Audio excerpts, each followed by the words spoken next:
everybody, welcome back to Beyond the Veil Tarot and Astrology. My name is Candice Marie. Thank you for joining me. Those of you guys who are subscribers, members, thank you guys so much for your support. I really appreciate it. If you are not already a member, please do consider joining my memberships. It makes it possible for me to have more time to study and create content for you guys. Please do consider leaving me a thumbs up or a comment or sharing this video, as it helps get my content out into the algorithm and the interwebs. Well, welcome back, guys. We're here to talk all about the total lunar eclipse that's taking place in Scorpio. Yes, it's coming out a little early, but if you guys have already started to see the effects of the solar eclipse that we had in Taurus, being prepared is the way to go. Obviously, we've been in these energies for a couple of weeks now, so this is nothing really new, but I do want to talk to you about what may manifest and transpire on the world stage, energetically, spiritually, and in your own lives. So if you stay tuned to the end, I'm going to give you insight into how this eclipse is going to affect each and every one of the 12 signs with tarot as well. So let's go ahead and get into this. So, you know, eclipses in general, they come in pairs. We see them 2 weeks apart, and it's like a new moon or a full moon on steroids, okay? So I just want you guys to think of that. I think it was Susan Miller who said that an eclipse can almost be, especially like this, a total lunar eclipse, like 3 full moons in one. And let me tell you guys, this one is particularly intense. So this eclipse is coming in hot May 15th, 2022 at 9:14 p.m. Pacific time. May 16th, 2022 at 12:14 a.m. Eastern. Obviously, check your time zones accordingly. I know we've got viewers from all over the world, so it may be different in other parts of the world for you. For many people who are in other parts of the world, this is going to be taking place on May 16th. But I just happen to be on Pacific time. So when we see new and full moons, it's basically from the new moon to the full moon, quite a complex and usually a very kind of action-oriented 2-week period up until the closing lunar eclipse. In this one, it happens to be in Scorpio, so around the end of April, we saw that new moon eclipse in Taurus, conjunct Uranus, shaking things up. Some positive harmonious aspects, though, with that ruler Jupiter and Venus coming together, which is the promise of new visions when it comes to the future of what our life could be, what our resources, our creativity, our love life. It was painting a picture that's like, look, if what you really value are these things, then there is a need to kind of shake things up and do something different.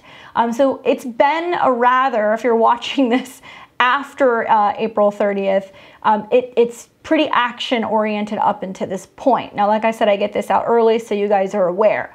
So a full moon or a total lunar eclipse in this situation is the full moon cycle.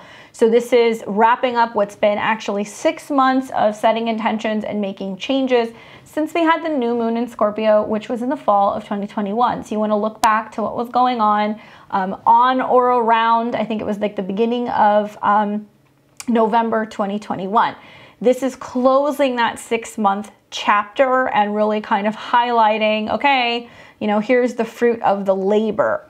In this case, there's lots of ties to the South Node, so it is going to represent this more cutting loose, releasing, letting go, severing, especially it's in Scorpio, so it's emotional, but it's within the lunar mansion of Scorpio. It's ruled by the moon, so it's going to be a little bit more emotional than I think a lot of people are anticipating. And it's going to deal with a lot of like letting go of these subconscious patterns with the South Node moon conjunction. So we'll get into it and kind of explain how this is going to play out. But for the most part, hopefully, since the new moon solar eclipse in Taurus, you know, you've been setting some real changeable, solid, grounded intentions for where you're going. So you want to look at where that took place in your chart. It was in Taurus. You want to look at what house Taurus is in. This is important because it's going to be putting in motion and greatly showing you if it's in alignment and if those intentions that you set has the chops basically to move forward in this new path that you are forging for yourself. Taurus reminds us that there's new life, there's always fresh, fertile ground, seed, stability, the physical world that physically changes. Scorpio, the counterpart, also feminine like Taurus, but ruled by Mars and Pluto, says, yeah, but we have to have some regeneration, right? We have to fertilize that garden in order for there to be new life, which means we have to deal with things like fertilizer, shit. We have to deal with shit. It has the ability of going through shit to show us and kind of teach us where those negative circumstances, the endings, the grief, the sorrow can literally be fertile soil to help bring new life, right? It also has like bones in it and mineral compounds, and we see this in like, and I'll explain a little bit as I get into the video, we see this in like people who choose to honor a life by planting a tree, right? People who take like ashes and they put it in the pod in the ground, and that's their way of like memorializing someone that they love, that this tree grows. Perfect example of this energy. Very similar to the axis of Scorpio and Taurus. But Scorpio also deals with the psychological triggers, the trauma, the releasing, the letting go, the vulnerability before merging, and what it means to merge emotionally, what it means to merge the soul. So there's always some heavy stuff that comes up whenever we're dealing with Scorpio in general. But these two signs, they need each other, and they really, I think, bounce off of each other, and what Scorpio lacks, you know, Taurus has, and vice versa. And the gift that Scorpio gives to Taurus is basically the understanding that we really do need to be present with life. We do need to appreciate life. We need to enjoy things. They do not last forever. Everything that we love, inevitably at some point, it bottoms out, right? We will run out of our favorite chocolate chip cookies. We will inevitably have to say goodbye to a pet that we loved so much. We may have situations where we have to kind of dispel and disperse and get rid of, you know, toxic things that we may have really loved for some time, but it gives us the opportunity to turn over a new leaf. So that's how we better kind of understand this energy. It's funky when the sun is in Taurus because everything's coming to life, but the earth is in Scorpio, and we're starting to kind of really feel, oh, things are changing. We're having to kind of, you know, kill some of this stuff off so that way we can step into the new. So true when you're dealing with a full moon lunar eclipse. Now, lunar eclipses are kind of this climactic period of time. There's been like a culmination building up into this, and symbolically the meaning of a lunar eclipse is really rooted in the phenomenon of the sun casting the shadow onto the earth and the face of our moon, right? So linking the moon to what may carry from the past, especially with the south node conjunct the moon, there's a lot of emotionally reflecting on the past. It reminds me a lot of the card of the Six of Cups. You can become very reminiscent and emotional and connected and reflecting on the good times, but there can also be this yearning and hoping for reconciliation, that it will come back, that that person or that feeling will come back to you. So what we're focusing on is what we're carrying from the past actually within our body. Like that's something that's going to come up a lot during this moon. Also within our mind, and how more or less the past is transmuting the shadowy face of the moon to allow for an emergence of new life or new things, okay? So it's like we have to face those things, we have to face those fears, we have to face those old pains, all of that stuff in order to bring something new.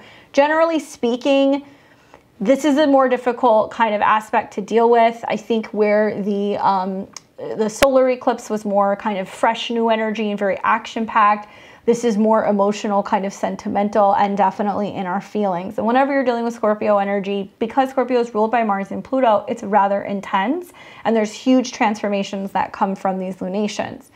So this is all about getting ready to dig deep and find the truth, being willing to face your fears and step into the future, even if it's unknown.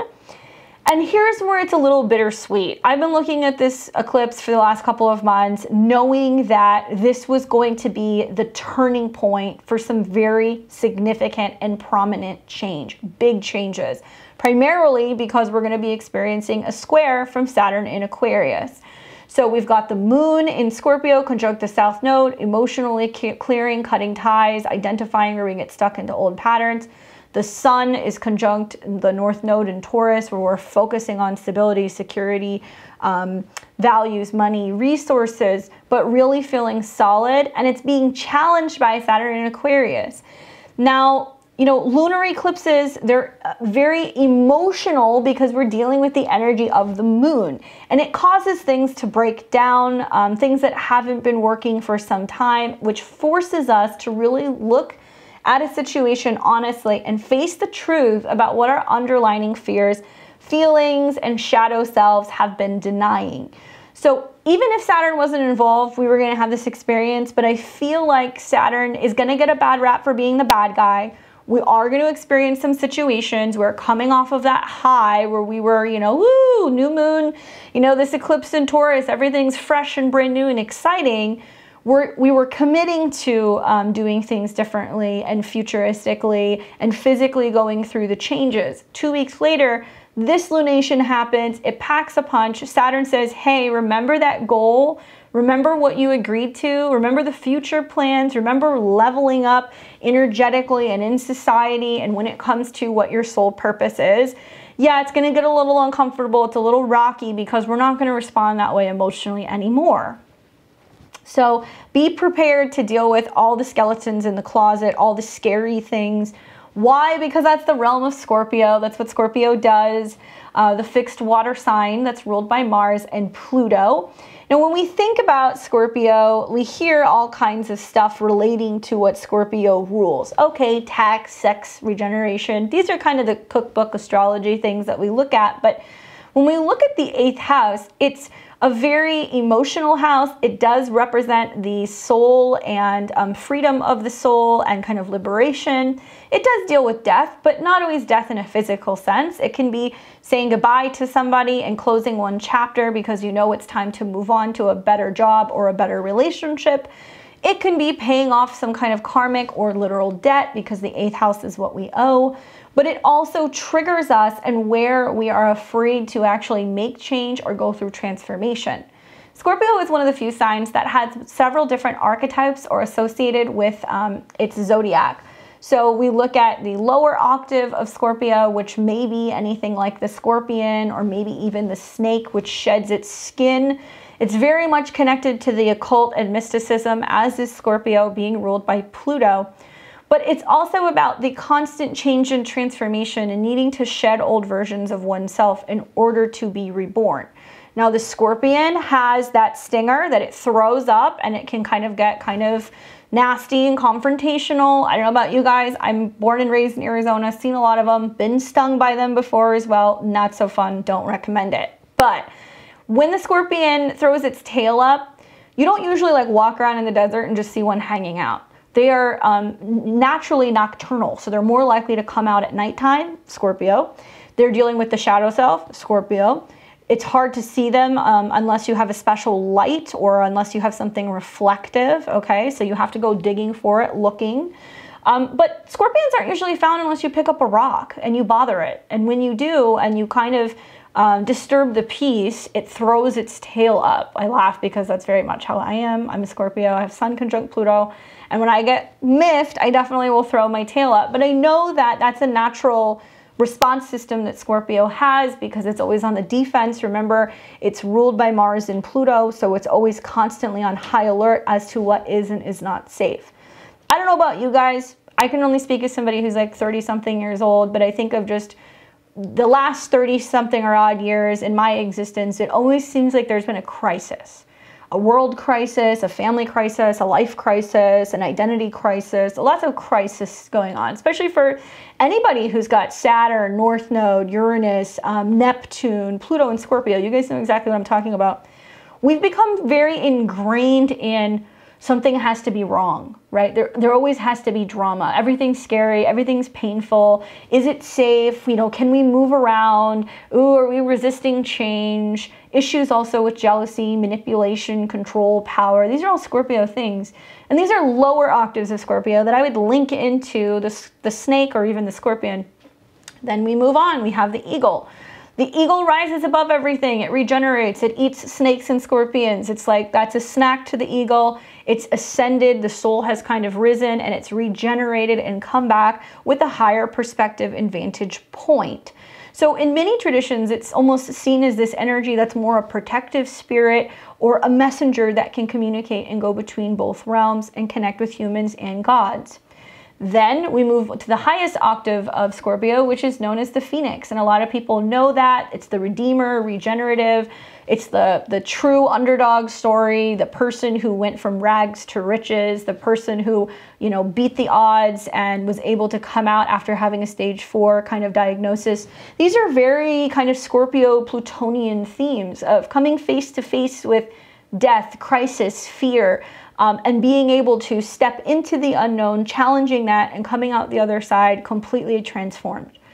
Because we're dealing with this eclipse that is very lunar, because it's a lunar eclipse, it's in a lunar mansion of Scorpio, and also it is making aspects to Saturn, which in traditional astrology was the final stop. It was like medieval astrology's Pluto, so to say.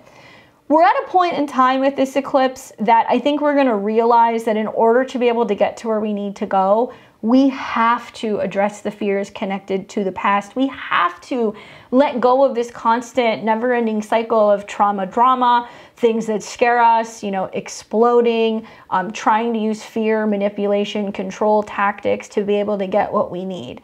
And that also shows you the difference between Scorpio and Taurus, where, you know, possession is not love. Right? And that's a lot of, we're learning a lot of that, not needing to possess a person, a thing, an amount of money, an object in order to be valuable. And this is going to come up a lot because we're seeing all of these angles that are happening, this T-square within Scorpio, Taurus, and Aquarius in signs that deal with finances.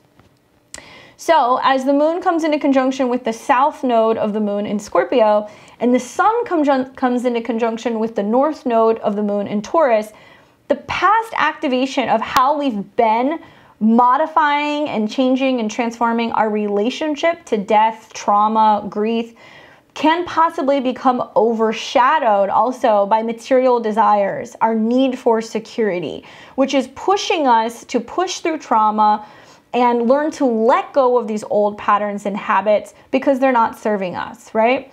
So in some way, we need to be careful because it can fall one way or the other. We can also find that some of us may be more inclined to not want to emotionally let go, and we can fall back into continuing a vicious cycle of almost like Groundhog's Day, where we're working through the pain and denying what our physical bodies are telling us.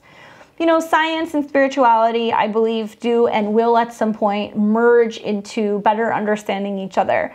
And we're going to learn a lot about trauma, the effect that trauma has on our nervous system. As children, we grow up to be adults that can be very anxious. We can have lots of issues with materialism and relationships and security and actually being available because of how we have experienced trauma throughout our lives. Where undealt with trauma can really block our ability to have a healthy self-esteem. Where it can materialize is to issues with like hoarding or financial issues or just issues with our bodies in general. I believe these eclipses are going to be bringing a lot of this stuff up, and not just for adults where we've had lots of psychological traumas and triggers because of our childhood or because we come from family backgrounds that do not put an emphasis on communicating and talking our way through things. If there's been a lot of smoothing things over in your early childhood development, it can materialize down the road of having lots of nervous issues or psychological issues. And I think we're seeing this a lot with Uranus and Taurus. But in the back of my mind, I'm also looking at this going, Saturn is a social sign. So with the Saturn square to this eclipse, it's how has everybody really been affected and dealt with several years of trauma recently because of social isolation? And also, how has that been affecting our value system? How is it affecting our relationship with friends? How is it affecting our goals, right? And, you know, Taurus doesn't just deal with money or the body. It can also deal with our personal pleasure and our ability to be grounded and practice embodiment and how we feel in our skin. And Scorpio can be about that sexual connection. So it's like also You know, people who have gone now months, if not years, not physically or intimately connecting with people, not having sex, not hugging, not being at parties, not socializing, where we have become entirely too comfortable with not sharing ourselves with other people. Whether this is like little kids who lacked the ability the last couple of years of social integration, or you as an adult where you feel like you've just become almost too comfortable in your own kind of bubble that you don't know how to get back out into the world and be vulnerable. I think it's going to bring a lot of this stuff up. Thankfully, to really commit to our future desires, I think Saturn in the square during this eclipse is holding us all accountable for making the quantum leap forward and pushing group incentive to look for solutions into the future to help us evolve and to bring groups of people together to take charge of our dreams and restructure our values, right? So like I think about like what's going on in the world, you know, economically and globally, and how it's pushing some people to be very innovative when it comes to resources and investments and sharing, and how we can actually come together and share information. So wealth can be this thing that is obtainable by everyone, especially commoners, right? Taurus is very common people.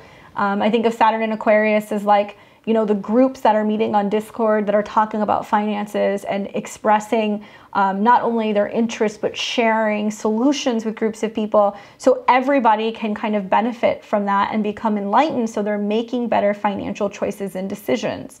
I said this in a previous video. I'm going to say this again now. Nobody gives you like a pamphlet or like a handout. Like there's no rules or instructions like when you become an adult. They're not teaching us how to, you know, do our taxes at school, how to balance checkbooks.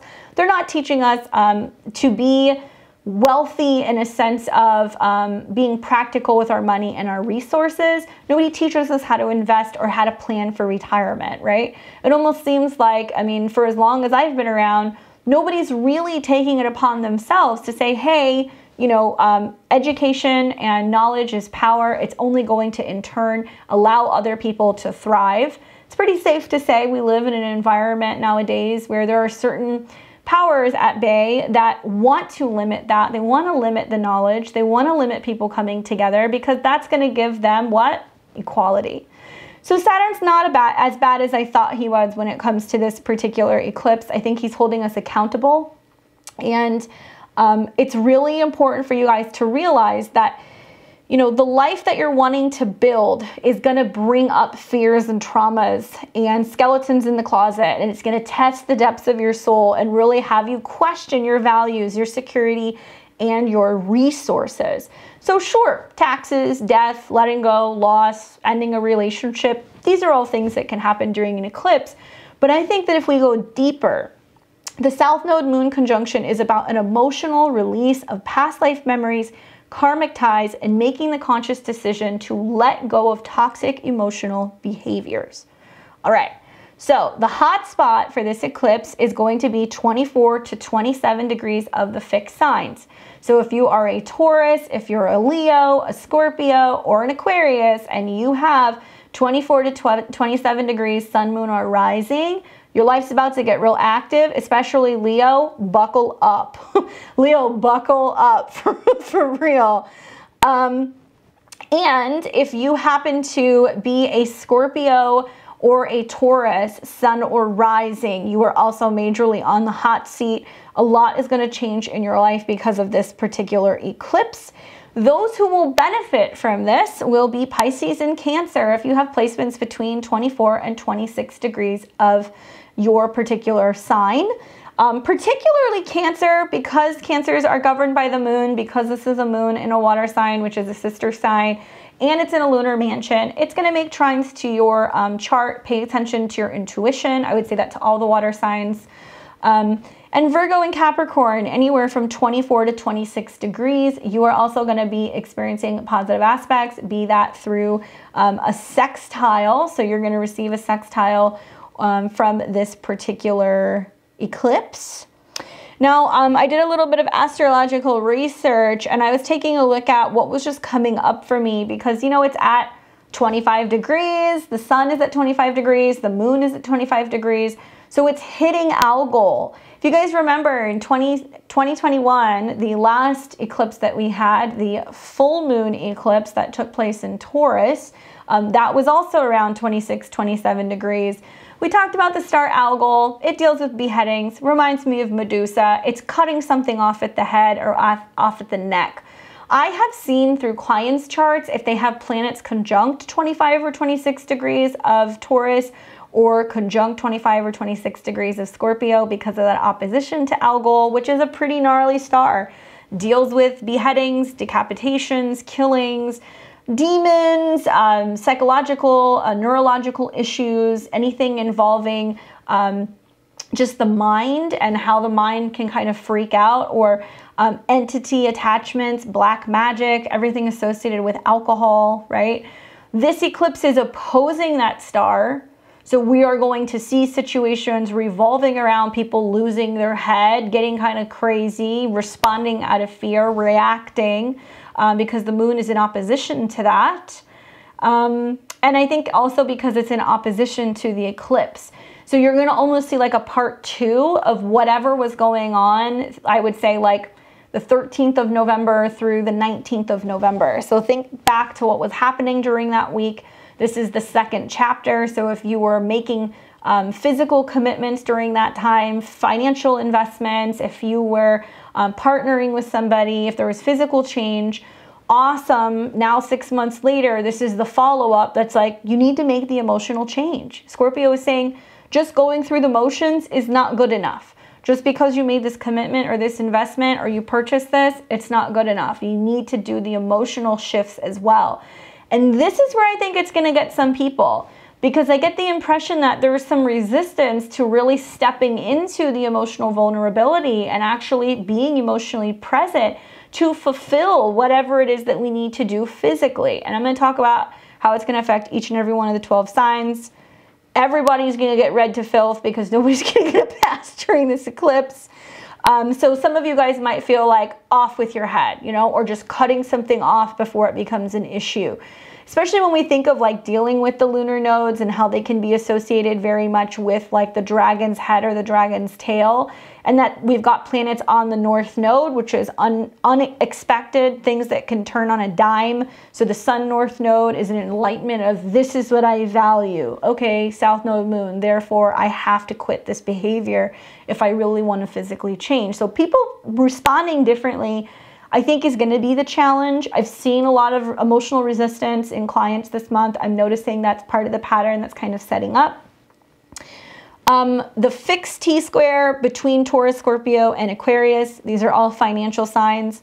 Taurus is what I physically have, my spending power, my bank account, my food, my makeup, my jewelry, whatever, my values. Scorpio is, yeah, but you owe me this. It's like the tax man that's like, oh, you did well this year, pay up, right? It's the credit card company that's like, okay, I see that, you know, you have a balance, you need to pay it.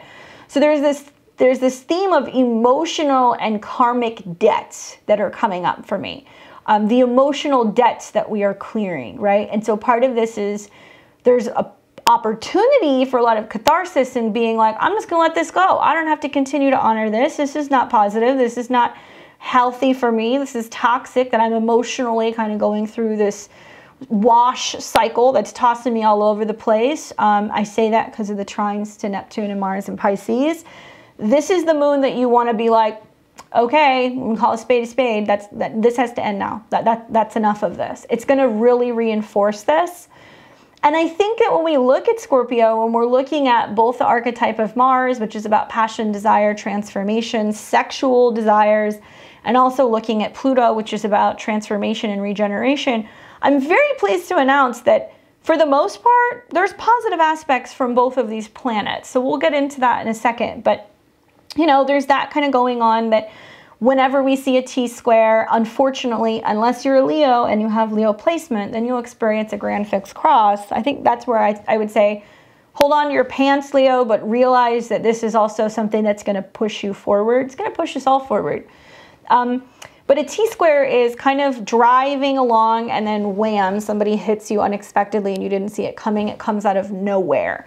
That's what's going on here. There is a T-square that is taking place between Saturn and in Aquarius and this moon. To be honest with you though, you know, the moon's the faster moving planet. So I really feel like it's the moon that's challenging Saturn. The unwillingness to get out of the toxic behavior, the unwillingness to release and like let go, right? The fears that come up. And we'll see more in the days ahead when the moon comes in conjunction with Saturn, how it's reinforcing this again. In a lot of ways, I believe that within a week or two of this eclipse, more is going to kind of shake out. So it's not immediately going to happen. Do things happen the day of eclipses? Yeah. But it can also happen a week before or a week after. And many times it will take us several weeks or months to see it fully kind of unfold. However, this is a closing eclipse. So it's a full moon. We're wrapping up chapters and there's probably going to be a lot of fireworks taking place. But whenever we see a T-square, it does represent this feeling of we're trying to have a conversation between Taurus and Scorpio. What are we changing? What are we spending? What are we investing in? And then Saturn comes in and goes, wham, I'm going to put a stop to it. I'm going to throw a monkey wrench into things. And I actually think that that's Saturn's purpose. I'm learning to appreciate Saturn in the midst of these squares more. I realize that he's basically saying that if our focus is in raising our vibration, committing to our goals, not letting money, resources, finances kind of run the show, and that we're doing things for a higher purpose. We're evolving on a soul level. We're not making it all about the money. Things change. You know, I have my North Node in Aquarius and I have a lot of planets in Scorpio, and these Uranus transits have been fucking wild for me. And I feel like it reminds me a lot of, you know, when Saturn was in Scorpio many years ago now. And I was listening to a lot of Alan Watts, and something that really kind of changed my perspective was the lecture that he did when he was talking about counseling. I think it was either high school or college students.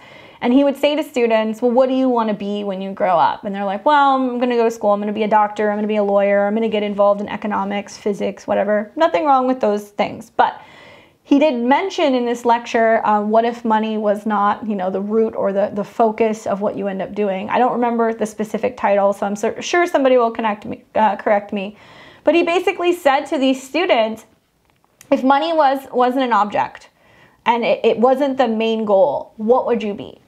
And he noticed that a lot of the responses were like, I'd be a poet, I'd be a writer, I'd be an artist, I'd be a teacher, I'd work with horses, whatever. And he would say to them, then go do that.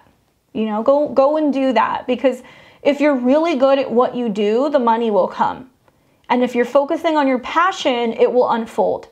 But if you're allowing yourself to be told, or allowing society to tell you that you're not going to be something unless you're doing something that has money, then you're never going to find purpose, you're never going to find happiness, in hopes probably, I would assume, to help kids while they're younger and impressionable to make those decisions rather than going 20, 30 years in a profession, having a midlife crisis, hating your life, and trying to figure out where you went wrong.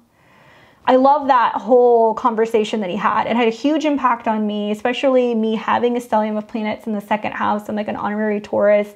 And it made me kind of realize, like, if I'm not living a life of purpose, if I'm not doing something that, number one, is pushing me to change and transform my values, but number two, is really about being creative and developing my natural talents so that way I bring something to the table and I feel like I'm creating a purpose or a legacy or something to leave behind, then what's the point, right? And it really changed my perspective moving forward. It ended up transpiring as, you know, a year of like quitting my job and focusing on this, and like everybody thought I was crazy because I was like, well, I got to do this like tarot and astrology thing, like this is a thing. 7, 8 years later, now I'm in my Saturn square, and I'm like, thank God that I listened to that, because that really helped me get to where I needed to go, and then in turn continue to evolve and also help other people. I guess what I'm getting at is that when we start to see these themes come up where there are all these planets that are meeting in Taurus and they're being challenged by Scorpio or squaring Aquarius, there is a need to really focus on our natural talents, our goals, what we value, what we prioritize, and we almost have to say, fuck the rest. We can't let all of that emotional trauma, garbage, what society thinks, you know, what your mother is saying, oh, how are you going to pay off your student loans, like kind of cloud our mind. We're going to a completely different place over the next couple of years with the North Node and also Uranus and Taurus. We are going to be focusing on making money in ways that are pleasurable, or finding value in things that may not even be money per se. We may be moving into a society where we're trading cryptocurrencies or heads of lettuce, food. Maybe somebody has herbs and they're willing to kind of trade you for a professional service. So the rules revolving around money and resources are changing. So it makes sense for us to emotionally start releasing and letting go of old ways of looking at security and the need to possess or control or use fear to tell people whether or not they're good enough. Now, I was looking at two prominent midpoints that got triggered during this eclipse. One is the Mars-Pluto midpoint. So I'm going to read to you what the Mars-Pluto midpoint is. I've started incorporating midpoints into my videos now because I do believe that it's going to paint a fuller picture to better help us understand what's going on. And midpoints are calculated points between planetary placements that paint a bigger picture. If you have planets on midpoints in your natal chart, it's going to tell you more of like a specific part of your life that you may not be aware of. And when transiting planets conjunct midpoints, things happen. So the Mars-Pluto midpoint specifically, the principle of this is like intense aggression that may be overpowering or obsessive. No surprise there, right? Mars and Pluto. The ability to get an extreme amount of work accomplished, doing things that affect the whole world or at least a great number of people. The desire to work towards a breakthrough, domination of others, running them over in an uncaring fashion, extreme violence and brutality. Now, Saturn is going to be conjunct this midpoint. So Mars, Pluto, Saturn, these are all like the badasses of astrology, all in their own very different archetypal way. Saturn is more detached, cold, disconnected. It basically says follow the rules, obey the speed limit. You know, this is just the way that it is. So the fact that Mars in Aquarius is sitting, right, in between Saturn in Aquarius is sitting in between Mars in Pisces and Pluto in Capricorn. So this is what it means specifically when Saturn activates this point. The ability to work hard in a patient, careful, or controlled manner. One will not give up when trying to overcome difficulties or solve problems. So if we're facing intense aggression, right, obsessive energies in the world, people that are really demanding that we meet these long hours under harsh conditions, that we either suck it up and just work through it and endure, or we can hit the road. Saturn is saying we have the ability to practice patience and to slow our roll, I think, is the experience that we are going to have. To be more careful and controlled in our actions and really think everything through, and really reminding ourselves not to give up when we hit a wall, to become about solutions, not about problems. So that's positive, right? That makes me feel a little bit better about the fact that Saturn's basically going to try to come up with solutions through that rather extreme midpoint. Secondly, I saw that the Pluto North Node midpoint, so there's lots of Pluto stuff going on this year, guys. I've talked about this a lot, but there's a lot during this eclipse. The Pluto North Node midpoint, so the North Node of the moon is like Dharma, destiny. When this is activated, the principle is an intensely strong pull towards the past and its situations. The need to overcome this so one may make progress. A tremendous tug of war between the past and the future, connecting with other things who have a huge impact, connecting with others who have a huge impact on you, with whom you may experience a power struggle. Okay? Another theme, we've been seeing this since the full moon in Libra. So Pluto, being god of transformation, fear, you know, really kind of the ruler of Scorpio in a nutshell. It's the final stop. It's about death and like letting go and releasing and coming into our personal powers. It's interesting because I see Pluto as like being that power struggle and the North Node being like, no, this is what I need. So the fact that we have two planets activating this midpoint is pretty important. So the two planets that are activating this are Neptune and Jupiter in Pisces. So to have Neptune in this degree, it's about vivid, overwhelming images of your past. Dreams, nightmares, visions, not being able to let go of the past. Potentially about traumatic situations that you have been through. One is intuitively aware of the pressure and intensity going on between themselves and those with whom they connect. To feel confused about power struggles that go on between you and other people, the possibility of obsessively idealizing the past. Your intuition can guide you towards making far-reaching changes that help you grow. I would have said that about the north, about this eclipse anyway, regardless of the midpoint, just because the south node of the moon and the moon are conjunct and the aspects that it's making. But this is really reiterating that. So I love that Jupiter and Neptune are being activated here, and it's in a trine to the eclipse. It's basically saying, let it go. Lots of waterworks, obviously, emotions and tantrums and crying and isolation. That's kind of expected. But when Jupiter activates the Pluto North Node point, it represents this need to be enthusiastic about having intense connections with people, but possibly going too far in this. And it can cause stress and damaging connections. It's about learning in this lifetime how to use your power in a new way. So rather than using the power by kind of, you know, I'm just going to use this group as an example, no, I can't let them go, that's my twin flame type stuff. Instead, looking at it and being like, yeah, we have a connection, but they either show up or they don't show up because I can't continue this cycle. I have overwhelming feelings or visions or dreams that we're meant to be together, but if it's going to happen, it's going to happen, right? So it's trying to kind of get us to realize that South Node Moon aspect, it's not helping us, right? The activations that are going on with the Pluto North Node midpoint, with the Mars Pluto midpoint, is you can't rush something. If something's meant to be, it's meant to be. If something truly is yours, if it's meant to be yours, if it's meant to be your partner, your job, in your future, let it happen. We can't coerce things into being. Taurus likes to take its time. It's slow. You never want to rush a bull, right? You don't want to push them.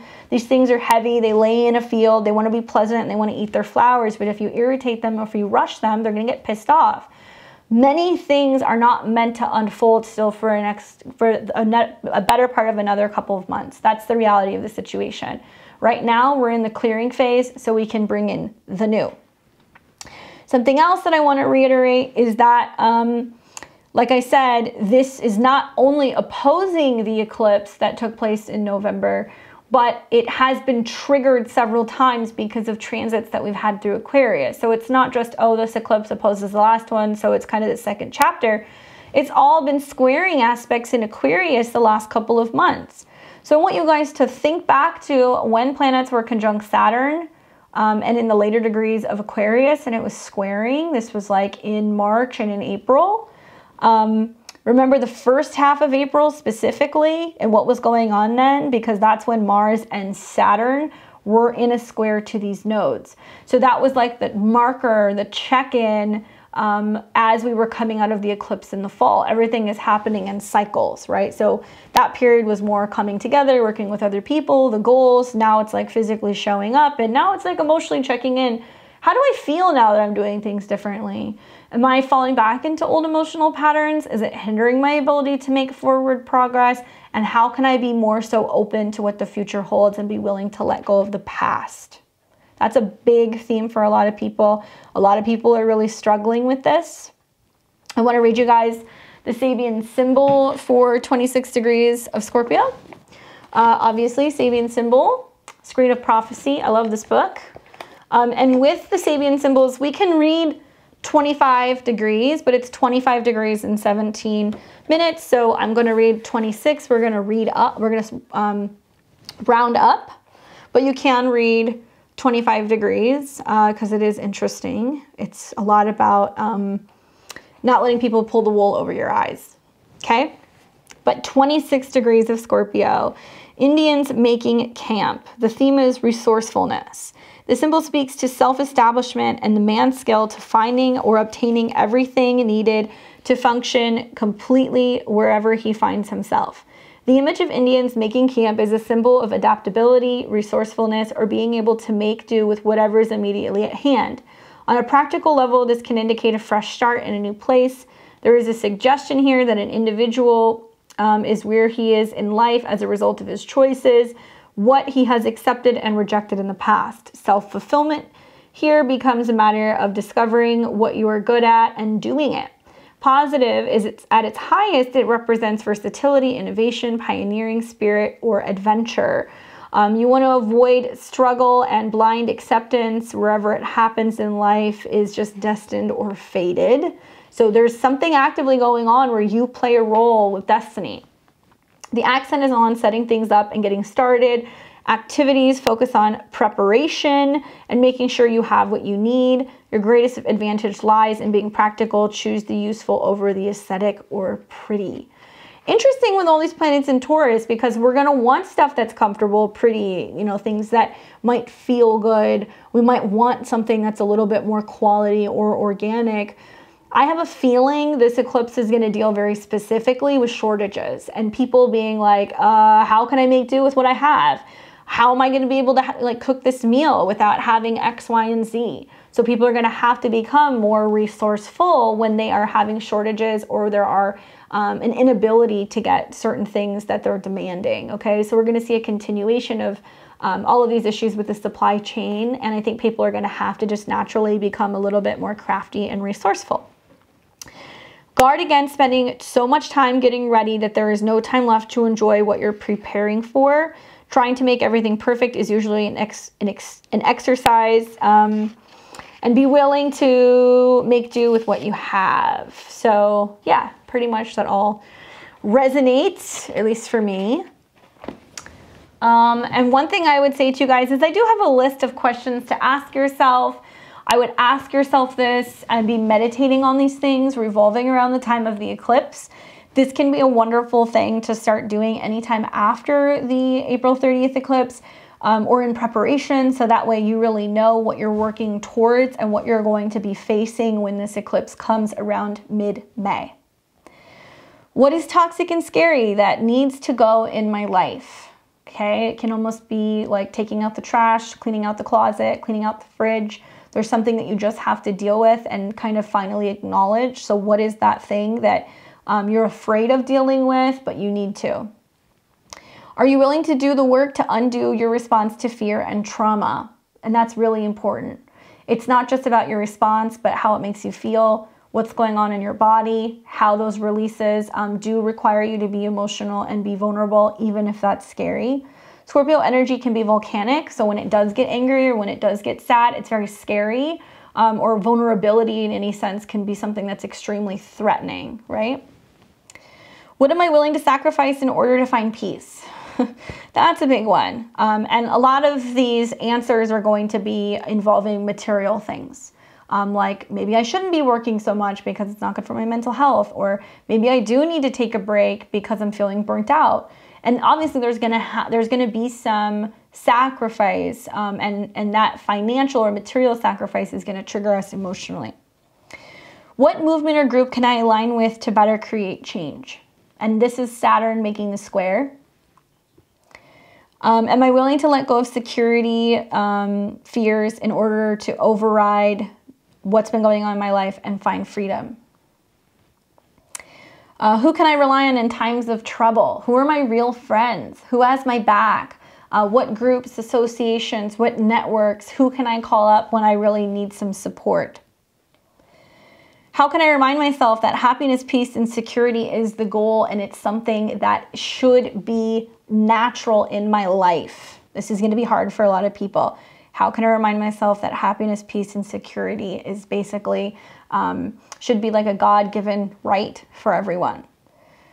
Am I willing to forfeit my morals just to get ahead and feel a little bit safer? Some people will be put in this position, unfortunately.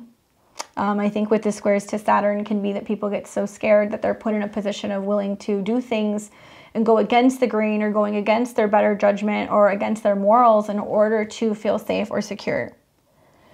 And how can we all win? How can we find solutions so we can all win?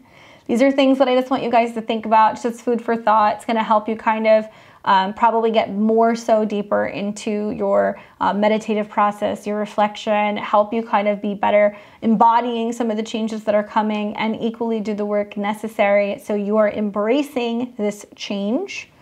As with all eclipses, you know, I would say probably anywhere from like 3 or 4 days on each side, very active.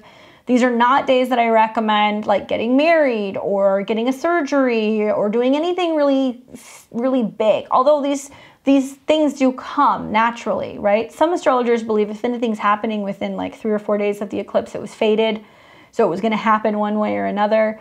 But just me personally, you know, surgical procedures or major life things, we don't want to be doing that during the time of an eclipse because certain things are still being eclipsed in or out of our life. And in this case, this to me seems more like closing. So right when we think like we might be making a move, something can, like a door can actually shut. So I don't say that to scare you. Obviously, it's going to vary on a chart by chart basis. If you're having your birthday right around this time, it's pretty significant. It is promising that the next year ahead is definitely going to be very active. And there is like a huge kind of conclusion and a lot of things coming full circle in your life. Definitely a good time to get a reading. Now let's take a look at where this is going to be affecting all of the 12 signs. So I want to talk to you guys about that. I pulled out my Tarot of Nefertari deck, my Egyptian deck. I thought it was appropriate for a Scorpio full moon. And something else I was looking into, because I'm really interested in like the nakshatras and how it relates to Western astrology, because I know if you're looking at like Vedic astrology or sidereal, it's going to be off per sign. But specifically, this particular nakshatra, you know, where the Scorpio eclipse is falling, is connected to a trident, an archway, and it's associated with the star of purpose. And it gives us the power to achieve many things in life, connecting to the will and to the drive of spirit. Just food for thought. I thought that was kind of interesting. I was like, huh, that doesn't seem as like scary as a lot of the other kind of time, I guess, like astrological periods when you're looking at Vedic astrology. But if you're somebody who's into that, let me know. If you know more about that, I'd love to hear about that because I found that really interesting. Oh, and before I get to the tarot, let me give you guys the aspects actually. So looking at this chart, obviously, one of the biggest things is going to be Mars and Pluto because both of these planets rule Scorpio traditionally. Mars is in the conjunction to Neptune, and that is dissolving, releasing, emotionally letting go. Water is so helpful during this eclipse. Staying hydrated, detoxing, water cleanses. If you want to fast, you can do a water fast. If you want to be focusing on cleansing and clearing and taking baths, doing head washes, whatever, this is really helpful. I think of like Mars, Neptune as like hot baths and like baptism and like clearing yourself of something, soaking the feet, soaking the body. Mars conjunct Neptune is dissolving old pain, hurt, fears, psychic attachments and things like that. And the trine to both the moon and the south node is basically saying there's an emotional purge. I'm anticipating a lot of waterworks, a lot of emotions, a lot of tears, a lot of angry crying with this. It's kind of part of the course, unfortunately. Mars also makes a sextile to the sun and the north node, which is basically snipping and cutting away all these karmic ties so we can get into our body better. If you're somebody who like wants to do a cord cutting, if you want to do like a soul retrieval type ritual, if you want to detach from the past, let go of old patterns, get more so into your body, this is the eclipse to do it. I really recommend it. If we look at it on the flip side, you know, we've also got Pluto, which is the ruler of Scorpio. Pluto's in Capricorn. It's in a trine to the sun, so it's about personal empowerment and getting ahead of things and coming into our personal goals, feeling more in control of our body or where we're going when it comes to our resources. Pluto is in a sextile to the moon and to the south node. So I think we're going to see more detoxing within a couple days when the moon crosses Pluto and then also comes into a trine with the north node. So both ways, positive aspects. I think that also the Mars-Neptune conjunction in a sextile to Pluto is also doing the same thing. And I think that a lot of us are going to be really surprised that through this release, it's very cathartic.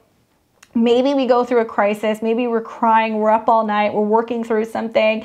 You know, Pluto purging and detoxification is not the most pleasant. Usually it deals with like throwing up or purging something from our body, crying, passing it through the bowels. It's not pretty, but likely it does materialize as like almost like clearing everything out, so to say, right? So working with water, herbal supplements, sound healing, vibrations to help you through this can be really helpful because the body is going to be adjusting to dealing with all this trauma and releasing and letting it out. So trauma therapies of any kind tapping, the emotional freedom technique is really recommended to help you through that. Like I said, the sun is in a trine to Pluto, so there is some sense of like actually building towards the future and feeling like we have more stability and control. There can be a sense of awareness of what we need to do to provide and bring more security for ourselves personally. And I see a lot of people kind of pivoting after this eclipse and focusing on what they can do to be more resourceful. For some people, it's saving money. For others, it's trading crypto. For others, it's starting, a community garden. It's really going to depend on what is your natural talent? What are you good at? You might be somebody who's an attorney out in the world, but you may have a family crisis or something that comes about where you need to be home. So suddenly you need to cook or sew clothes or take care of children or bake bread. You got to learn how to do those things. Equally, there's going to be people who are going to realize, hey, I have the ability. I have these talents that I can kind of offer to people who may need it. I have a way of being able to be resourceful and teaching other people how to do that as well. So please, those of you guys who have some insight into things that seem very practical, like I can only speak of, myself as like a millennial, but it's like things like cooking, preserving food, sewing, gardening. These are not things that a lot of us know how to do. So joining groups and associations or Discord groups or paying for a subscription so you can learn how to do that is going to make you safer and more secure, and it's going to provide some kind of substance for somebody who's willing to share that. So there's a really interesting exchange going on where not all things that are valuable are necessarily money. And I would really encourage people to brush up on some of these skills and learn how to be more resourceful. The moon conjunct the South Node in Scorpio, emotionally detoxing, letting go of old emotional patterns and habits. We talked about that. Sun in Taurus and the moon in Scorpio in a square to Saturn. You will experience this as wherever Saturn is in Aquarius in your life, it's like a hard stop. It's like, hey, don't forget about me. We're doing this. This thing right here, this is what we're doing. Even if it's going to take until next spring, we're doing it. We've been talking about doing it all year. We've had squares to Saturn all last year. Jupiter was in Aquarius all last year. Whatever is going on, wherever Aquarius is in your chart, that's what you're doing.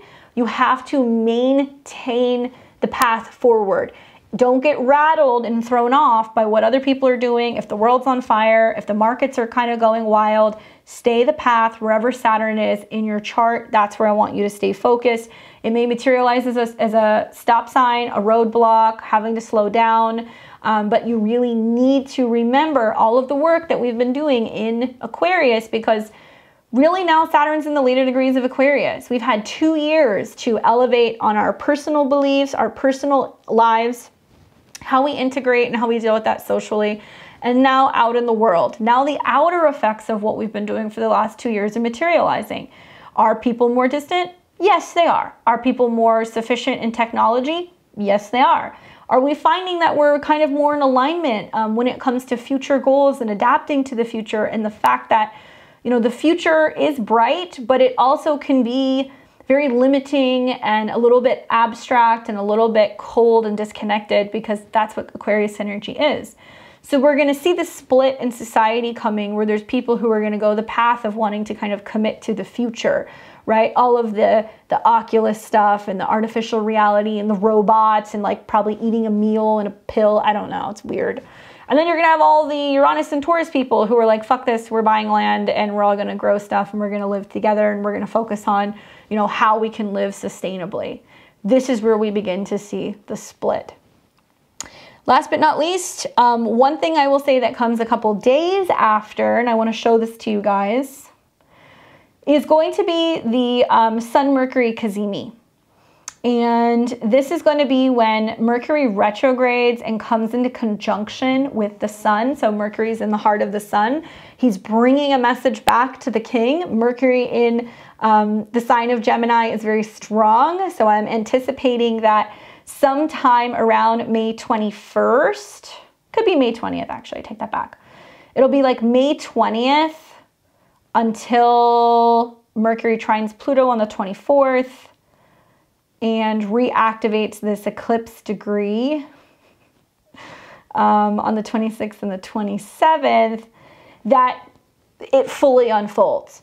So while we're having this eclipse on the 15th, something's going on about 2 weeks later where more information is coming in. We're using the Sun, Mercury, Cazimi to integrate. Mercury comes back to this degree where the eclipse happened. As all the Mercury retrogrades this year, they start in air signs, they retrograde back to earth signs, they trine Pluto. So there's some tweaking. There's some tweaking when Mercury comes back to this degree. You're going to have to think about making changes with money, resources, values, business, and it's going to trine Pluto. And it's in order to kind of get on track with where are we going with our future goals? How can we be more focused on security? Clearly, I think we're kind of at a turning point where everybody's like, okay, where is the economy going?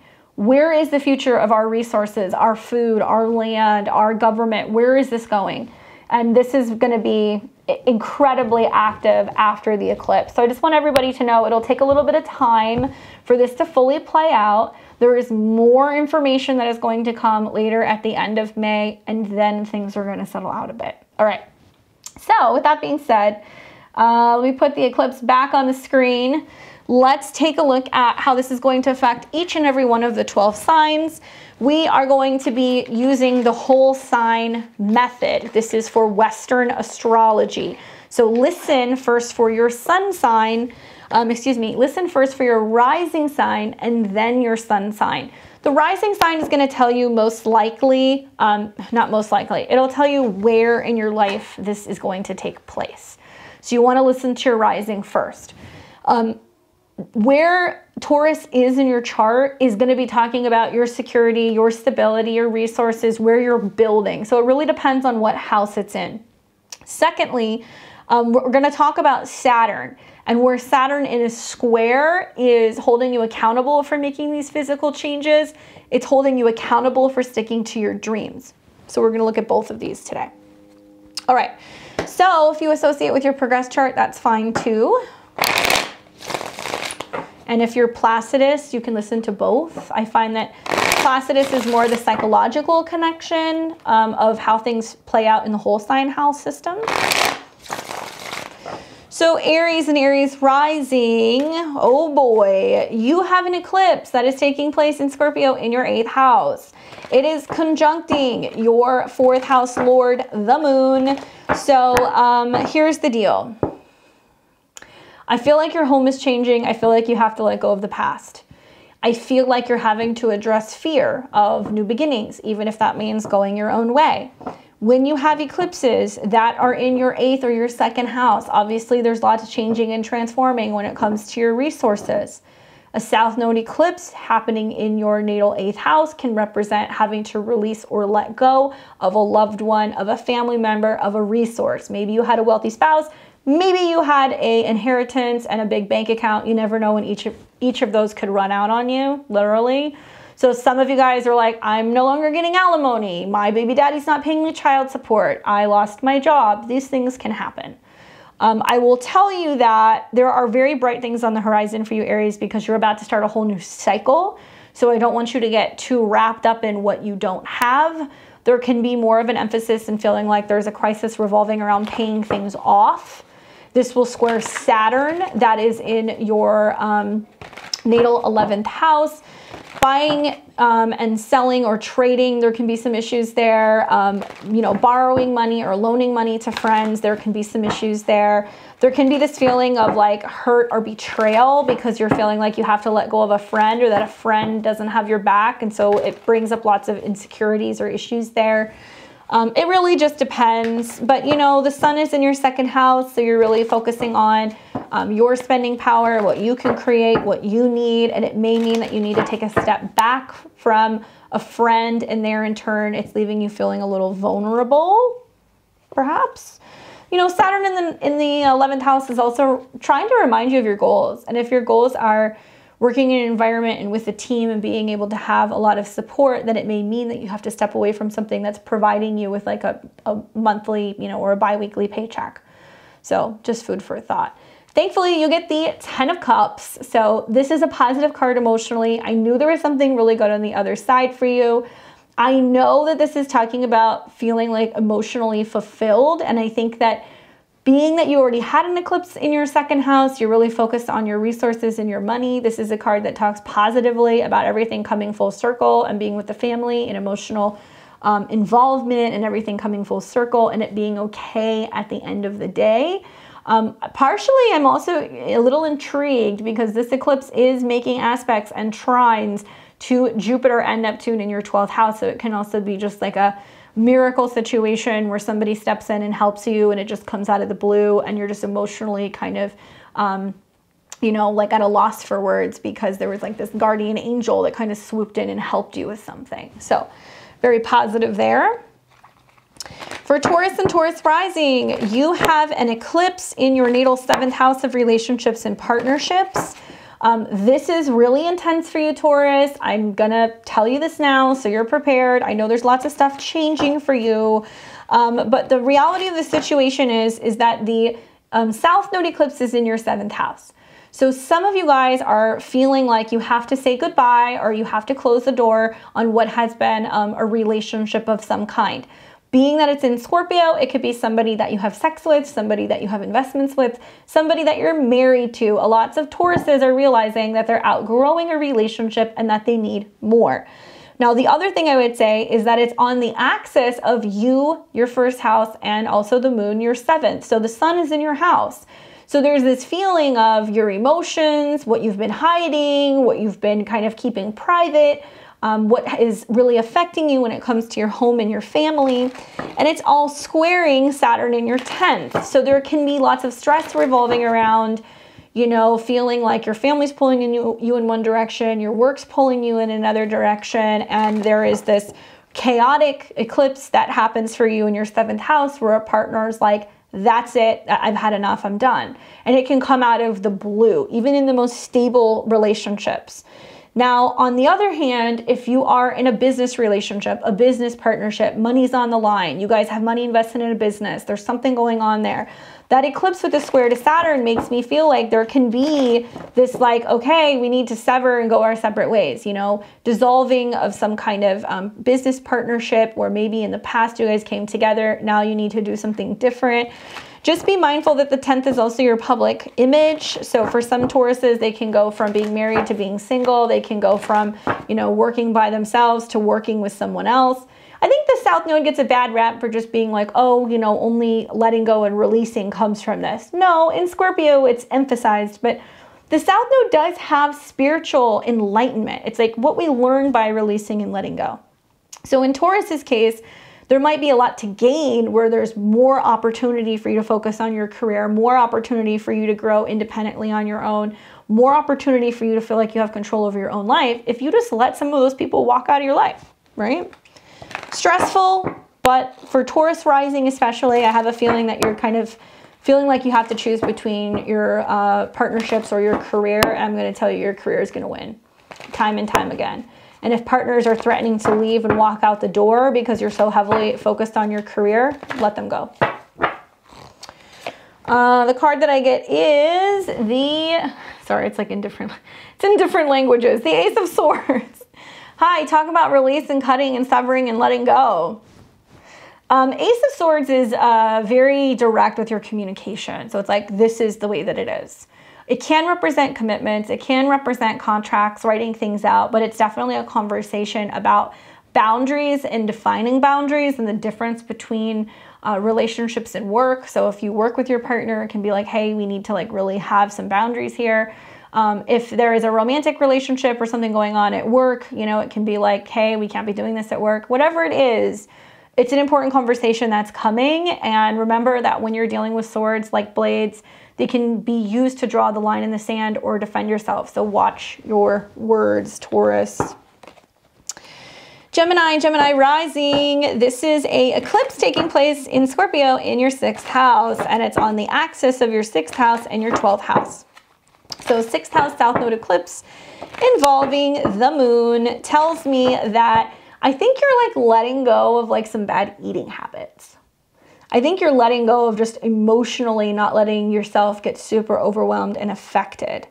I think with the eclipse being on the axis of the 12th and the 6th house, it's the awareness that you have of where stress or anxiety or resources are stressing you out and bringing about bad habits. Now it is squaring Saturn in your 9th house, which is about your beliefs, right? And I think that it's about integrating more belief, more prayer, more spiritual teachings. Thankfully, Saturn is in a positive aspect to your sign. It's a sister sign, so it's trining into you. It's about learning more about health and wellness, learning more about habits and routine, learning more about kind of dispelling and getting rid of these bad habits. So in Scorpio's 6th house, a lot of Geminis have or can be more prone to reproductive issues, digestional issues, issues involving hormones or substances, toxins, drugs, sex abuse, things like that, or just being addicted to sex. So I would say that these things can be coming up for you right now, and you can be realizing that it's becoming something where it's being triggered, like you're getting triggered because you're stressed out about other things. So these kind of habits come up, and you're learning how to release and let them go. Now, I think Saturn in the 9th is basically saying that there needs to be a sense of, okay, have sex, have sacred sex. Okay, if you're going to be healthy, learn, you know, the proper way to be going about your life, and sprinkle a little bit of spirit in their 9th house. So that way, you know that it's not just about going through the routine of being healthy. It's the actual spiritual sense of maybe doing more like yoga, meditation, things like that, to really help you through this process. Because, you know, the 6th house and the 12th house are difficult houses. It's where, you know, our private life really affects our daily routine, or it affects our workspace or working with coworkers. And it can bring up accidents, or it can bring up health issues in general. So Gemini, you want to be careful with that, because health problems can come up, accidents can come up. You can have all kinds of issues going on with people at work, which is making you anxious, or some kind of scheduling change in general. The card that I get is the Star card. So it's promising healing. That's great.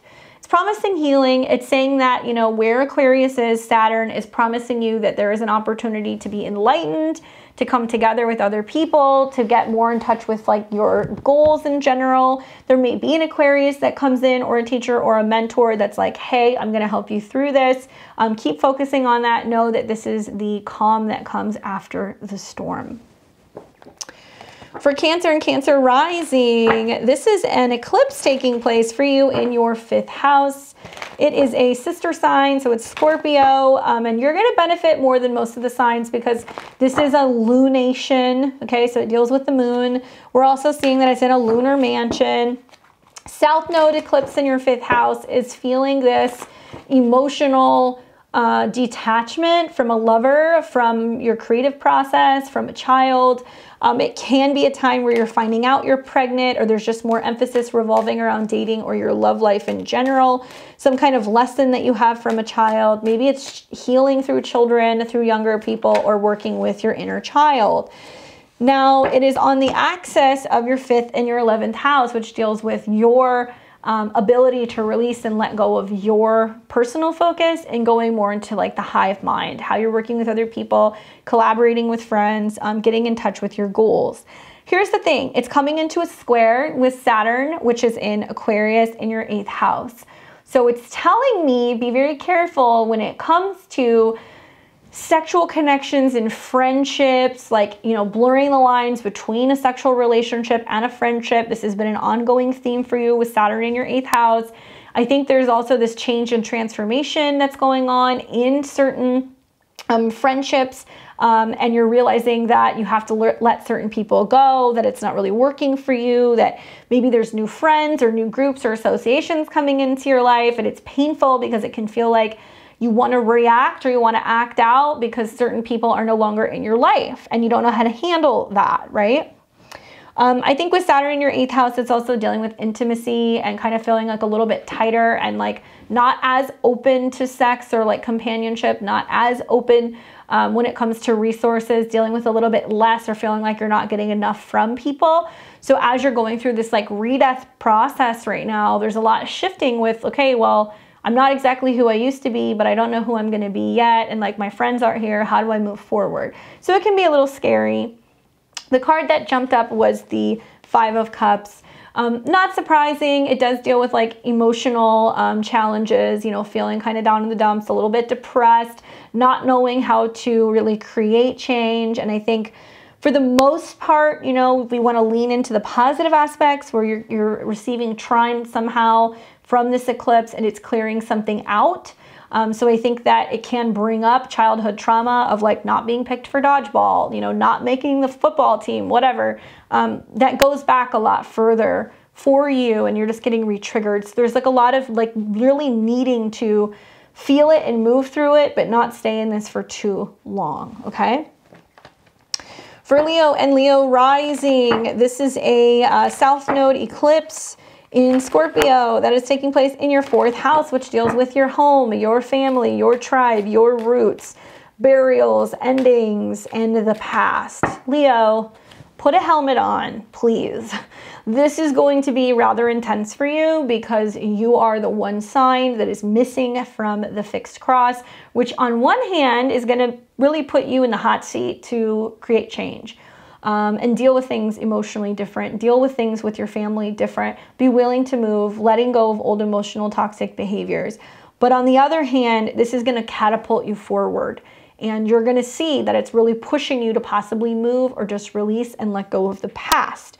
Now, in a South Node eclipse in your 4th house can have you closing on a house, letting something go, clearing your house out, you know, redoing and transforming your kitchen. It can have a family member move out, a roommate move out, a spouse move out. You have it out with a family member, cut them off. It's Scorpio, it's 4th house. It's kind of toxic, I'm not gonna lie.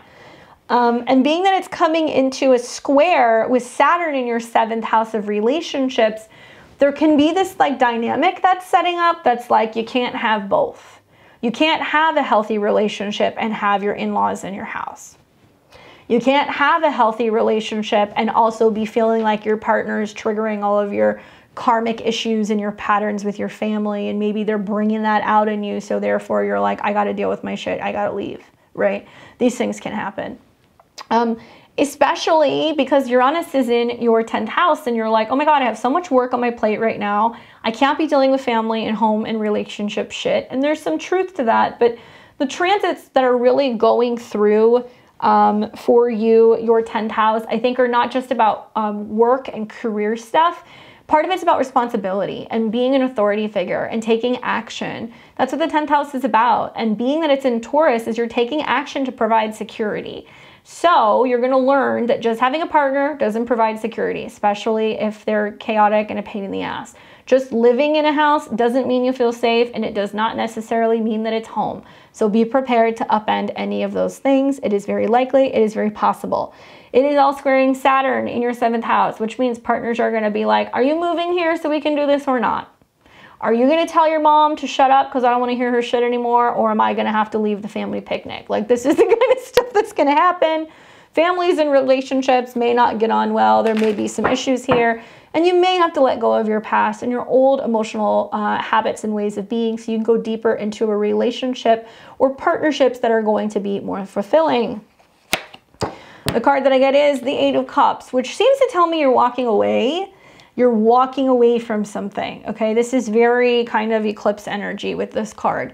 What are you walking away from? Are you leaving home? Are you leaving a person? Are you leaving a job? Most likely it's not a job because there's some good stuff happening, unless you got a really great job offer, which in turn you're telling your family you're moving to another city now, and your partner, you're like, you're either coming with me or I'm going on my own. Could happen. When the 8 of Cups comes up, it's like not looking in the rearview mirror. It's like, we're not going back there. What an awesome way to utilize this eclipse by basically talking about where you're going forward, no longer reminiscing on where you've been. Virgo and Virgo rising, we've got a Scorpio eclipse taking place in your natal 3rd house. So it's going to put an emphasis on travel, communications, contracts, intense conversations, siblings, neighbors. Now, this is on the axis of your 3rd and your 9th house, which always deals with ideas, travel, communication, your beliefs in general. And it's going to be making a square to Saturn, which is in your natal 6th house. So to me, it's about how you're communicating and expressing what does and does not work for you at home. What does or does not home, excuse me, within your schedule. what does and does not work with your schedule, what does and does not work when it comes to your daily routine. I think you're learning that in order to create change in your habits, it's about changing the way that you communicate or changing the way that you think, because the third house deals with what I think. And being that the South Node moon eclipse is taking place there, it's like not communicating in a way that's just reacting out of fear. Not communicating in a way that's really fierce and intense, learning to let that go. Learning that not everything has to be kind of picked apart. You don't have to use super crazy discernment when it comes to talking with people. Know that this eclipse is also trining Jupiter and Neptune in your 7th house, so likely there's new partnership coming into your life. Can be a counselor, can be a business partner. Most likely it's romantic though, because Venus and Mars are there. And it's somebody who's trying to be more disarming with you and trying to talk to you more about, okay, what happened? I just want to understand where you're coming from. Where were you hurt? You know, they're trying to kind of like help you.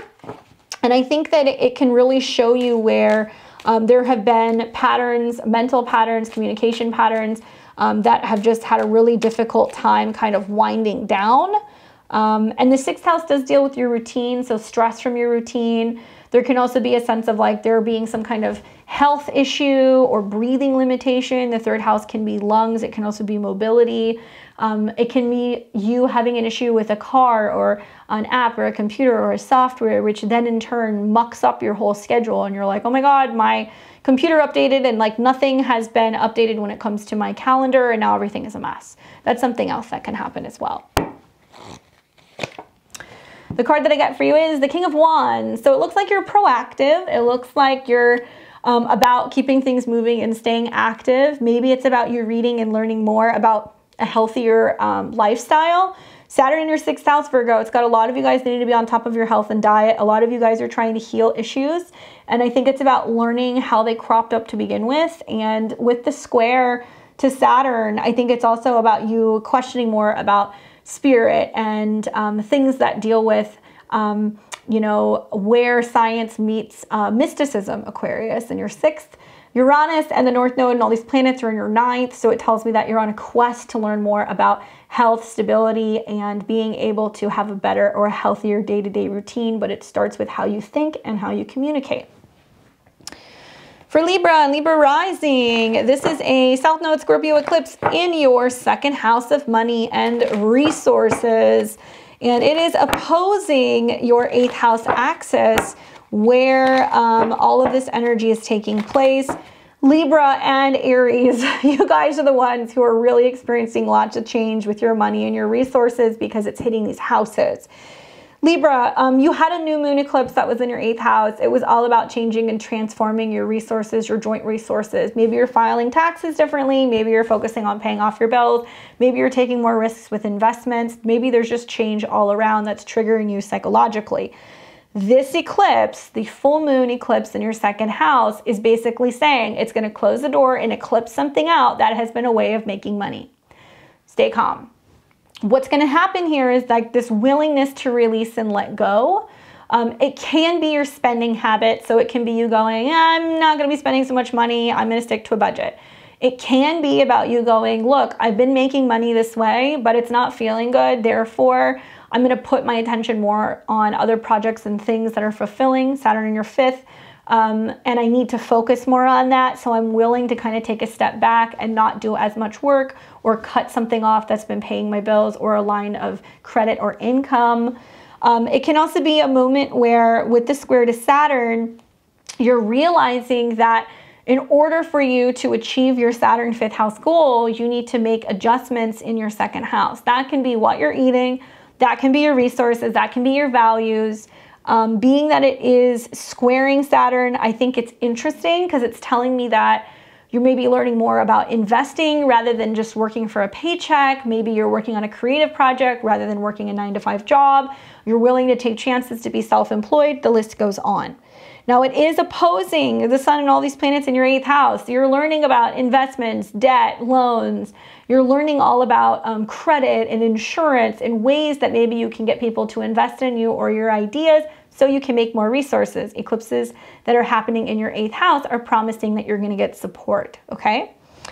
And it's squaring Saturn that is in your natal 5th house. So focus on what makes you happy, focus on creativity. There can be a bit of like you being concerned about how you're gonna pay for a child or children, or children's expenses as well, or like child support that can come up with this eclipse also. The card that I get is the 6 of Pentacles. So this is positive, it's giving and receiving. I mean, very much expected, being that you had a very generous eclipse in your 8th house at the end of April. And now this is one that is kind of more giving, willing to give away. Maybe you happen to manifest a chunk of change that came in so you can focus more on something that's going to be a long-term goal of yours. Maybe somebody gives you some money to invest. Whatever it is, it's give and take. You got to take the sweet and the salty. Know that that's just kind of the way the cookie crumbles with these eclipses, and keep focusing on putting your energy into things that make you happy or bring you joy. For Scorpio and Scorpio rising, this is an eclipse happening in your sign, conjunct the South Node, and it is in opposition to the Sun and all these planets in your 7th house of relationships, marriage, and partnership. It is squaring Saturn in your 4th house. Scorpios. Oh, Scorpios. Scorpios and Scorpio risings, please just hear me out here, okay? This is an eclipse in your sign. Therefore, you are going to be more moody and more emotional than usual. You're going to go, how is that possible? It's fucking possible. Secondly, this is coming off the back of what's been an eclipse in your 7th house, where you've realized recently how much you need other people, how much you benefit, you find security, they help feed you, pay your bills, maybe they help you build things, maybe they partner with you, whatever it is, like you're realizing that you actually need others. The world is not going to work where you're going, the direction you're going in. You can't hide under the rock like a scorpion. It's just not going to work. So if you're hiding out, you know, in an office, if you're hiding out in life, if you're not joining with other people and doing the work necessary, what can happen from this eclipse is that you can go through a very rocky time emotionally if you're not leaning on somebody like a partner or a spouse of some kind. When you're dealing with the South Node in your 1st house, it's trying to get you to release and let go of all of that scorpion armor of, I'm private, I'm secure, I don't trust people, I don't think this is safe, I'm not going to tell them what I'm thinking. The South Node in your 1st house, on a physical level, it's going to have you give less and less of a shit about what you look like. Okay, so there can be some disheveled hair, you know, not always dressing up, not putting so much emphasis and focus into your appearance. You might kind of focus more on just letting that go. And there's this very spiritual side to the South Node, that the sacrifices you're making and not being totally fixated on the physical body allows you to come in and receive all of this like karmic goodness and like cosmic knowledge. You become very self-sacrificial, very connected, because your body is kind of in another space, and the North Node's in your 7th house of relationships. This is interesting because it's telling me that in order to better partner with other people, you have to let certain things go. Certain ways of living, ways that you behave, ways that you dress, ways that you act out in the world. Scorpio risings have this hard appearance or exterior, but on the inside, they're very emotional and they're very sensitive, and that's why they're very protective. This is in a square to Saturn. So Saturn in your 4th house is basically saying shit's got to change emotionally. Shit's got to change at home. You might have to go and take care of a parent. You need to tell a partner, hey, I need some assistance, or we need to work together in order to make changes in the home zone. Some of you guys are deciding to get married. Some of you guys are buying houses, remodeling houses and homes, relocating altogether. For Scorpio risings, this can be a make or break time in a relationship, and you can have a situation where, because of how you're communicating with somebody, especially to a spouse or to a partner or a family member, you can cause some strife. Be mindful that these eclipses are coming off the back of, like I said, a new moon eclipse in your 7th, where it's a clean, fresh start at the end of April with a partnership, and you're going to realize that really significant people are coming into your life right now to help support you, because Saturn's in your 4th. And when Saturn goes through your 4th house, you feel depressed, you're kind of down in the dumps. You don't feel as satisfied with where you're going with your career. And there's a lot of like, why am I here? What's my purpose? And partners come in and say, hey, I'll help you move. I'll partner with you and build a business. We'll figure out how to pay things together. So just hear me out on this, that this eclipse is going to be a make or break time. And if you're not really doing the work to undo old emotional patterns that you are used to, you're going to push certain people, whether they're relatives or partners or spouses out, and they may physically want to leave the home. So be mindful of that. I think Saturn in the 4th house is interesting though, because it's also making you deal with the past, which is like your childhood, your upbringing, and you can see through your interactions with other people where other people are trying to kind of get you out of those old patterns. Be careful with friends in the house too. That can create some strife also during this eclipse. So let's see what the cards have to say for you, Scorpio. The Knight of Swords. Watch your mouth. I mean, I feel like this is news coming. So it can be news that, you know, your partner suddenly has to go home and deal with a family crisis. This can be news that, you know, you guys have to pick up and move, and you guys get notice on a lease that a lease is up and that a house is being sold. There's going to be something that's going to come up suddenly and quickly, Knight of Swords. That can be a message, an email, some kind of information that can be a little startling, and it requires you to act very quickly. It requires you to travel or to respond in some way. Just be mindful of how you respond and that you're not acting super sharply in how you communicate. For Sag and Sag rising, this is an eclipse happening in your natal 12th house on the axis of your 12th and your 6th house. A Scorpio eclipse in the 12th with a square to Saturn in the 3rd. I think a lot of Sagittariuses are going to realize as a result of this eclipse that old patterns die hard. And that there can be some things going on spiritually that they're clearing, some old obsessions that they're clearing. There can be some very active dreams that are going on. Maybe you're really feeling reminiscent and you're having lots of vivid dreams about the past, or maybe even past lives, because it's taking place in the 12th house and it is behind your sun. So it's something that's subconscious, or it's in a dream state, or it's like very psychic. When we see eclipses in the 12th house, it can make us feel a little insane, or that like we need to hide out from the world, but really what it's highlighting is where these subconscious toxic patterns or things that we're not acknowledging actually affect our physical daily routine, Taurus and 6th, especially our health, our physical bodies, our diet, and where psychological triggers, fears, traumas, or self-undoing actually affects us. Now, this is in a square to Saturn in your 3rd. So I think that you may find yourself falling back into old patterns of communicating out of fear, expressing out of fear, thinking negatively or pessimistically. There can be some sense of a crisis going on with a sibling, a neighbor, maybe even a pet. And one of those people may require some kind of sudden care, right? Scorpio in the 12th. I think that I would really pay attention to that, and like those things need to be dealt with so that way you can have a better handle on what's going on with your schedule. Your schedule is changing one way or another anyway, Sag. You're going to have an eclipse happening here, and you've also got a retrograde happening here. So you might be more on top of your health more than usual, needing to, you know, change action plans when it comes to working out, getting a trainer, maybe working with a therapist, or maybe there's some need to make a shift in your diet so it better kind of supports you, and be using tactical ways relating to your psychological health or books on self-help and things that you're reading to be able to kind of battle this. There can be issues also relating to, like I said, pets, coworkers, and even your vehicle. That can definitely kind of come up very suddenly. Saturn moving into your 3rd house can make it really difficult for you to communicate and express your fears or ask for help in general. The card that I get for you is the 7 of Swords. Oof. It makes me feel like an eclipse in your 12th house with a square to Saturn in your 3rd is like, is this person telling me the truth? Are they lying to me? You know, can I trust this situation? Can I trust this opinion? 7 of Swords is about being deceived in some way, something that comes out of the blue.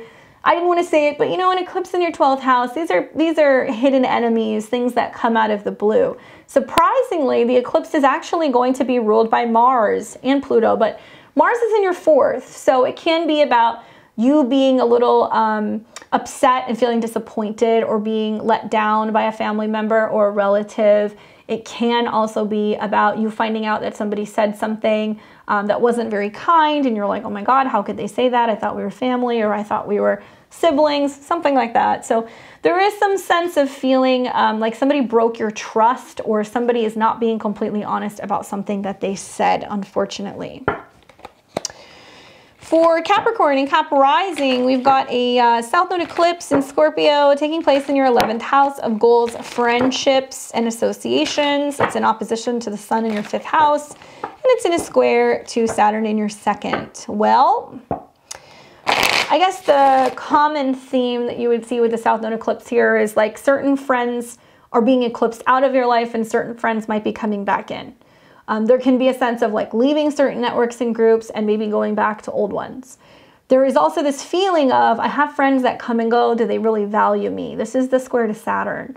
And whether or not you have the same actual values and goals as some of your friends, if you feel like friends are coming and going because they might want something from you, or vice versa, that can be a relationship where, you know, you have friends with people and you're only around when you need something and then you're gone, and friends may not like that. There can also be a sense of, with the sun in your 5th house, really reflecting on your joys, your creativity, what you need for pleasure. And maybe you're just more kind of engulfed in, no, I'm not focusing on going out and partying a lot and spending money. I'm really focused on my set of goals, what I'm building, my dating life, my love life, my creative projects.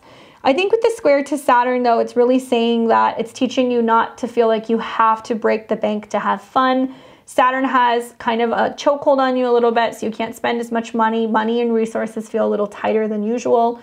But it's asking you to be resourceful when it comes to your 2nd house and your 5th house. So it's like, you know, like I said, not going out spending a bunch of money at a bar or partying, but being like, hey, let's go out and go for a walk and have a picnic, right? There's still ways to have fun without spending a lot of money and living lavishly. I would also say that this is going to be about the money that you're putting into your hobbies, and maybe you're making changes in what you're doing in your social life because you've taken up a new art project, or you're having to buy supplies for crafting or for doing pottery or sculpting or painting, and there's something new that's kind of developing for you. Could also be a child, right? You can't be going out and partying, spending a bunch of money because you have a kid, or you know that a baby is coming, or maybe you have to just spend more on your expenses because of your children. That's another way this can play out. Or you're saving money and you want to focus more on not partying, but like going places, experiencing things, traveling. Or there could be a new love in your life and you're like, you know what, I think my time is better spent doing this. Saturn in the 2nd is going to constantly remind you that you need to really focus on your self-esteem and be building yourself up, and not letting what you do or do not have define you or your happiness, Capricorn. Thankfully, you get the 2 of Cups. So this makes me feel like there's partnership here. There's somebody who meets you halfway. They want to assist you. They want to help you. Really nice, especially considering the sun's in your 5th house. It tells me you have support. You have a loved one. Potential for new romance, relationships, coming together with other people. And where there's falling out with friends, there's opportunities with relationships. For Aquarius and Aquarius rising, this eclipse is taking place in your 10th house, which is your career, and it's in opposition to the sun in your 4th house of family, and it's in a square to Saturn in your 1st house. Aquarius, similar to Taurus and Scorpio and Leo, this is a bit intense for you. I'm not gonna lie. Having a South Node eclipse in your 10th house can have you walking away from a job. It can have a boss quit or leave. There can be a sudden mass of letting go of people. There can be a sense of you just feeling like you're no longer kind of in the position or in the profession that you're really connected to, and it's time to kind of let it go. This is going to feel very uncomfortable for you because it's squaring Saturn in your sign. So there's the sense of you going, I owe it to myself to let this go. And it doesn't have to be your job per se. It can be this feeling of responsibility. So it's maybe your kids are flying the coop, they're leaving, and you're like, okay, it's not my responsibility to take care of them. I don't identify as a parent anymore, so what am I? Maybe it's that you no longer work for somebody else and now you're branching into starting your own business, and so it's adjusting to, well, who am I when I'm not showing up and I don't have to answer to a boss? Now I'm the boss. How does that make me feel? But there's a lot of heaviness and a lot of weight on your shoulders and responsibility right now, because it seems like your identity out in the world is changing. Saturn in the first says I have to go my own way. So this can also be a breaking point for you where there are challenges in relationships. Some of you guys are feeling like you need to move out, you need to be on your own, you're taking space from a partner, or you're re-identifying in the world as single. Maybe you have stronger sense of boundaries. I mean, Saturn in your first house the last couple of months with the retrogrades and some of the squares has really shown you where you have to stand up and defend yourself, and you have to learn to become more self-sufficient, even if that means leaving a job, a responsibility, or a home situation. Stick to your guns. Realize that, you know, the next leg of what's changing is now going to be being more independent and letting go of an old identity. If a job ends, if something falls away, great. If somebody steps down at work, you may kind of fill a position. That's another way that this can kind of play out for you personally. I get the Five of Pentacles. This is the feeling of like, why always me? Being left in the dark. Why didn't somebody help me? You know, where's my cut? Why am I not feeling supported? Being left out in the cold. And I'm not surprised by this. I was kind of wondering if a card like this was going to come up because of the square to Saturn, which is a little chilly, and feeling like it's like, oh, I just can't win, you know? Here's something I'll tell you. I've noticed with my clients that changes come in threes, that you know, somebody will break up with a partner or get divorced, and then they will move, and then they lose their job. And they get on the phone with me and they go, you know, this, and this happened. And I will listen and I'll be like, okay, I understand, but you know, here's where we are. And the good news is that all three of those things shifted, so you can actually get to the next step and you can rebuild. You may be feeling like things are kind of breaking down.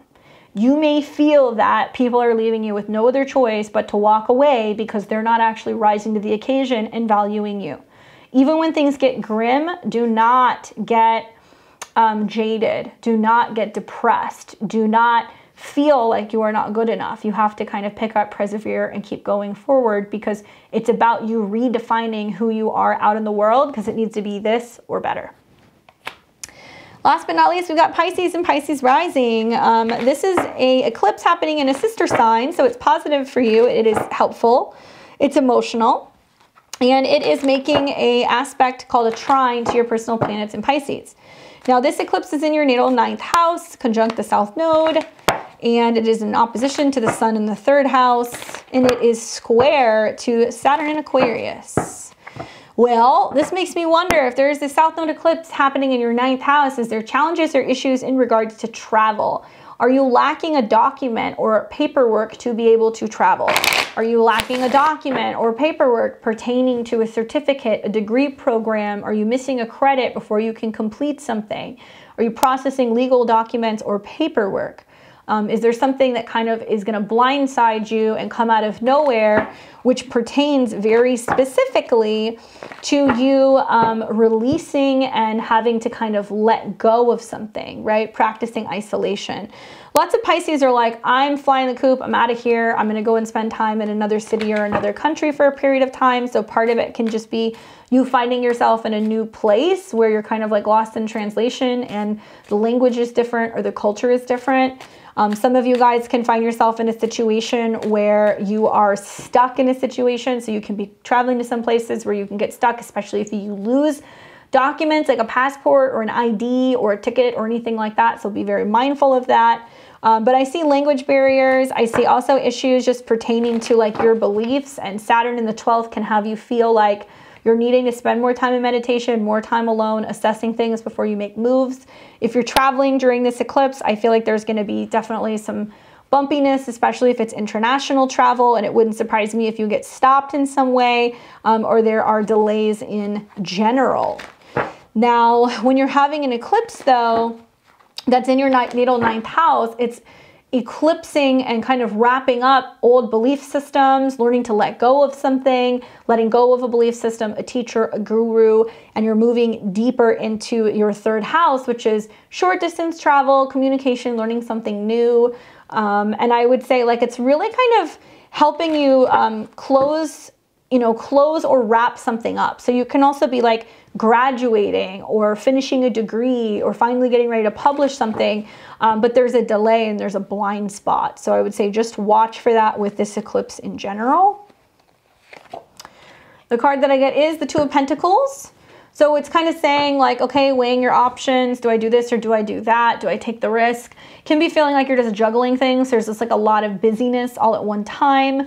And I get the impression with this, it's just like you're weighing your options. It's like, do I do this now or do I do this later? Do I spend a little bit more or do I spend a little bit more later?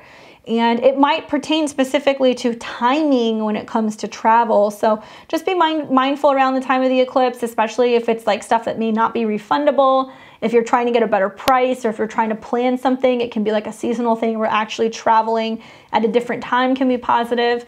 And you can just feel like you have your hands full and there's so much stuff going on that you don't know if you can swing plans that you already had. Hopefully that was helpful for you guys, especially, you know, getting this out a little bit early. I know it's way earlier than a lot of other channels, but I know that we want to make change prior to these eclipses happening, so we're aware when those energies show up and things shift, how we can adapt. Let me know, where is this eclipse taking place in your chart? Are you a Scorpio? Are you a Taurus, a Leo, or an Aquarius? Are you feeling the pressure? How are things evolving and changing in your life? What are you doing during the eclipses to welcome this energy, to work with this energy? Try to stay grounded, drink a lot of water, stay hydrated, you know, connect to nature. Anything that you can do to just be more open and vulnerable, especially when it comes to processing pain and emotional trauma and learning to let things go. If we do that during this eclipse, it promises that there is going to be more of an alignment with our goals, okay? So like I said, Saturn's not the bad guy, but he is going to keep reminding you, keep that vibration high, focus on the future. We need to stick together in order to get to where we want to go, and we cannot lower our standards when it comes to the kind of life that we would like to be living. So watch your guys' emotional reactions is the one thing that I would just keep reminding you to do, okay? If you want to read with me, check out my links below. Check out my website at beyondtheveiledtarot.com. I'm happy to see new clients. Booking into May and June, so if you want to see me, get on my schedule. I offer fuller half-hour sessions. It's a combination of what I see clairvoyantly along with the astrology, the Sabian symbols, and the tarot. If you want to follow my social media, please do. I'm pretty active on Instagram. You can find me at Beyond the Veil Tarot and Astro. Twitter, TikTok, Facebook, all that stuff, but I'm mostly on Instagram. Otherwise, hopefully this is a positive eclipse for you guys, and I will see all of you very soon. Take care.